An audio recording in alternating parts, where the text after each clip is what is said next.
පත්තු නිල ඇඳුම් මේ විදිහට තියෙන්න ඕන කියලා මූලික පොදු නීති මාලාවක් තියෙනවා. දඩුවම් කරලා යහමකට ගන්න නැත්තම් මේ කියන නීතියට මේ නීති වලට අනුව කිව්වොත් ළමයට ගහන්න බැරි තැනටපත් වෙලා තියෙනවා.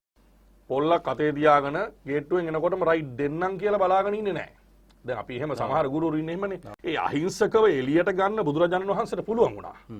ඒතර ක්‍රමවේද භාවිත කරලා මේ අඟුලිමාල තරම් දරුණු දරුවෝ මේ පාසල් වල නැහැනේ මිනි මරාගෙන එහෙම ඉන්න දරුවෝ.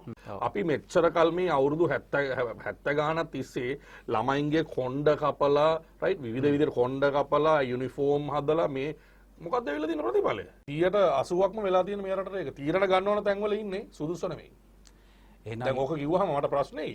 වෙල්කම් ටු මිලානෝ ශ්‍රී ව්ලොග්ස්. ආදරෙන් පිළිගන්නවා මිලානෝ ශ්‍රී ව්ලොග්ස් YouTube channel එකට.